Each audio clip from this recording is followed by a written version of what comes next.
லிவிங்கில் இருந்த காதலியை கொடூரமாக கொலை செய்து கட்டில் ட்ரேயில் மறைத்து வைத்த இளைஞர். டெல்லியில் பரபரப்பு அடங்குவதற்குள் மும்பையில் நடந்த கொடூரம். மும்பையில் பல்கார் பகுதியைச் சேர்ந்தவர்தான் 37 வயதான மேகா.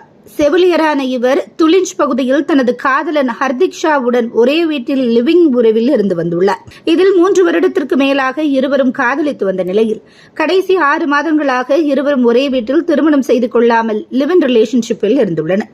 இந்த நிலையில் காதலன் ஹர்திக் ஷா எந்த ஒரு வேலைக்கும் செல்லாமல் வீட்டிலேயே இருந்து வந்ததாகவும், செவிலியராக வேலை பார்த்த மேகாவே வீட்டு செலவு உட்பட அனைத்தையும் கவனித்து காதலனுக்கும் சேர்த்து செலவு செய்து வந்ததாகவும் கூறப்படுகிறது. இந்த நிலையில் காதலி மேகா தன்னை திருமணம் செய்து கொள்ளுமாறு ஹர்திக் ஷாவை வற்புறுத்தியதாக கூறப்படுகிறது.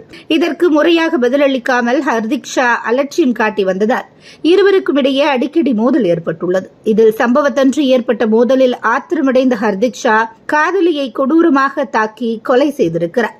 இதன் பின்னர் காதலியின் உடலை என்ன செய்வது என செய்வதறியாமல் ஹர்திக் ஷா கடைசியில் வீட்டில் படுக்கைக்கு அடியில் காதலியின் சடலத்தை மறைத்துவிட்டு தப்பி ஓடியிருக்கிறார். பின்னர் நடந்த சம்பவங்களை எல்லாம் ஹர்திக் ஷா தன் உறவினர் ஒருவருக்கு போன் செய்து கூறியிருக்கிறார். காதலியை கொன்றுவிட்டதை கூறிய ஹர்திக் ஷா தனக்கும் பயமாக உள்ளதாகவும் தற்கொலை செய்து கொள்ளப் போவதாகவும் கூறியதாக தெரிகிறது.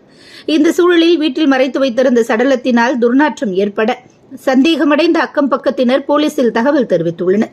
உடனே சம்பவ இடத்திற்கு விரைந்து வந்த போலீசார் வீட்டை உடைத்து உள்ளே சென்றபோது படுக்கை அறைக்கு அடியில் பெண்ணின் சடலம் இருப்பதைக் கண்டு அதிர்ச்சி அடைந்துள்ளனர். இந்த நிலையில் சடலத்தை கைப்பற்றி விசாரணையை கையில் எடுத்த போலீசார் அக்கம் பக்கத்தினரிடம் தகவல்களை சேகரிக்க ஆரம்பித்தனர். அப்போது இருவருக்கும் இடையே அடிக்கடி பணத்தகராறு காரணமாக சண்டையிட்டுக் கொள்வதாகவும் அக்கம் பக்கத்தினர் தெரிவித்தனர். விசாரணையில் காதலி 1 வாரத்திற்கு முன்பு கொலை செய்யப்பட்டிருக்கலாம் என போலீசார் தெரிவித்த நிலையில் மும்பையில் உள்ள அனைத்து காவல் நிலையங்களுக்கும் தகவல் தெரிவித்து வலைவீசி தேடி வந்தனர் கொலைகாரனை. இந்த நிலையில் மத்திய பிரதேசம் நாக்டா பகுதியில் ரயில் நிலையத்தில் வைத்து ரயில்வே போலீசாரால் ஹர்திக் ஷா கைது செய்யப்பட்ட நிலையில் போலீசார் அவரிடம் தீவிர விசாரணை நடத்தி வருகின்றனர்.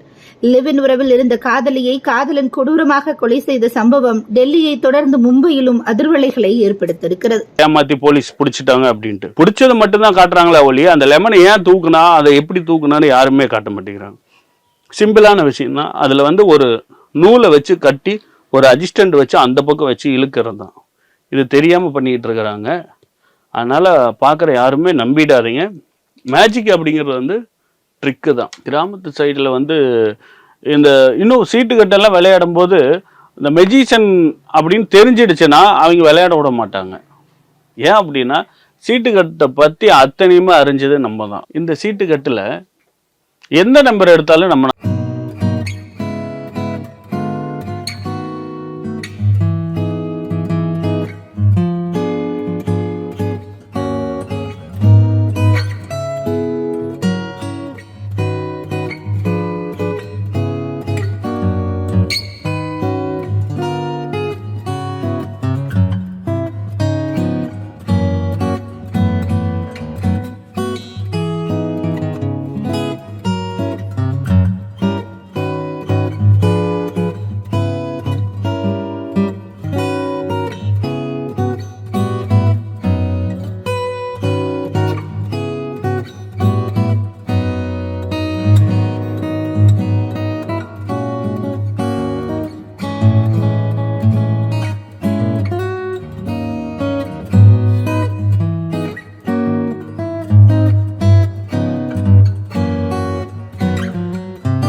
இந்த மாதிரி நூற்றுக்கணக்கில் ஆயிரக்கணக்கில் இந்த மின்னல் மேஜிக் ஷாப்பில் நாங்கள் சொல்லி கொடுத்துக்கிட்டு இருக்கோம்.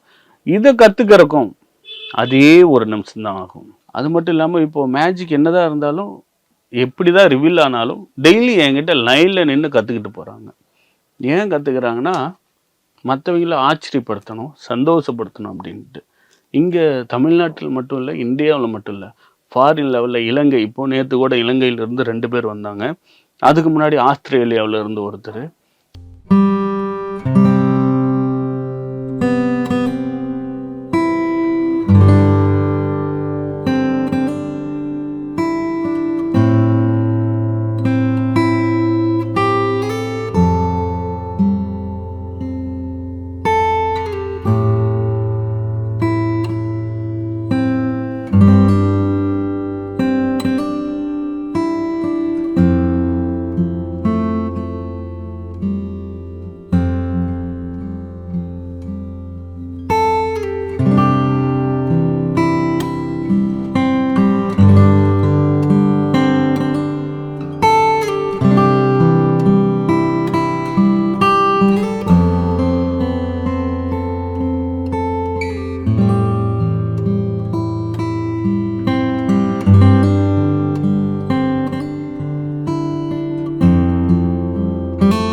ஏமாற்று வேலை தானே.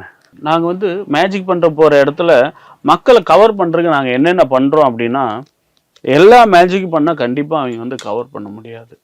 அதே மாதிரி எல்லா மெஜிஷியனும் ஒரே மாதிரி பண்ண மாட்டாங்க, ஒவ்வொருத்தரும் ஒவ்வொரு விதமாக பண்ணுவாங்க. என்னோட 25 வருஷ வாழ்க்கையில் நிறைய அடிபட்டுட்டாங்க. எப்படின்னா சில இடங்களில் போய் நாங்கள் பொருளை அடுக்கி வைப்போம், சார் இப்போ வேண்டாம் அப்புறமா பண்ணுங்கள், எங்கள் ஃபங்க்ஷன் முடிச்சுட்டு போகிறோம் அப்படின்னு நல்லா சொல்லுவாங்க. அப்புறம் உண்மை சொல்லணுன்னா நான் ஒரு மேடையில் வந்து பல வருடங்களுக்கு முன்னாடி ஒரு 20 வருஷம் இருக்கும், மேடையில் இந்த மாதிரி எல்லாம் மெட்டீரியல் எல்லாம் அடுக்கி வச்சாச்சு, கோட்டு மாட்டலான்ட்டு போகிறோம். ரிட்டன் மேஜிக் மியூசிக்கெல்லாம் போட்டாச்சு, மேடையில் ஏறதுக்கு போகிறோம், டேபிளில் காணோம், பொருளெல்லாம் பார்த்தா கீழே கிடக்கு. அந்த அளவுக்கு மதிப்பு இல்லாமல் இருந்தது அந்த டைம். ஆனால் இன்னைக்கு அந்த மாதிரி இல்லை, எல்லாம் டோட்டல் சேஞ்ச். நம்ம நடந்துக்கிற விதங்களை பொறுத்து தான் ஒவ்வொன்றும் தீர்மானிக்கிறாங்க. இப்போது நம்ம மேடையில் போய் எல்லா மேஜிக்கும் இப்போ சின்ன மேஜிக் காட்டிட்டு கை தட்டுங்கன்னா தட்ட மாட்டாங்க.